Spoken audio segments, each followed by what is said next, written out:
মধুরে অনেকদিন পর একটা ভিডিও নিয়ে এলাম।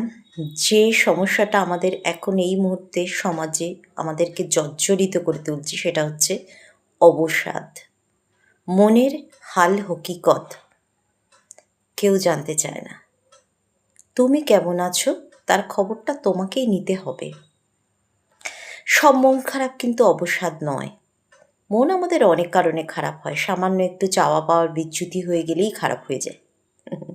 আবার একটা সামান্য কিছু ছোট্ট কাচ্চ কিছু সামান্য একটু ক্যাডবেরি খেলেই মন ভালো হয়ে যায়। সেটা হচ্ছে মন খারাপ।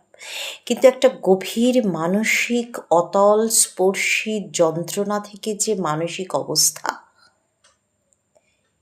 যে অবস্থাটা দীর্ঘকালীন এবং সেই জায়গাটা থেকে উদ্ধার পাওয়ার জন্য মানুষকে অনেক ট্রিটমেন্টের সাহায্য নিতে হয়। আমাদের সমাজে সেইটাকে খুব একটা বেশি মানুষ বুঝতে পারে না। মাতৃত্বকালীন একটা অবসাদ আসে, এটা আমার মধ্যেও এসছে, প্রত্যেকটি মেয়ের মধ্যে আসে, কিন্তু সেটা বোঝার ক্ষমতা খুব একটা কারো নেই। সন্তানের জন্মের পরও কিন্তু মেয়েদের একটা ডিপ্রেশন আসে, কজন বোঝে? অনেক সময় হরমোনাল কারণেও সেটা আসে।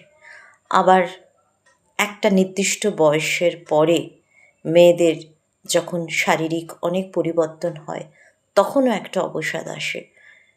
আমাদের সমাজের মধ্যে সেই সচেতনতাটাই গড়ে ওঠেনি, এটা বোঝার মতো ক্ষমতাই গড়ে ওঠেনি যে এগুলো কেন হচ্ছে এবং তার পাশে হাতটা বাড়িয়ে দাঁড়ানোর দরকার।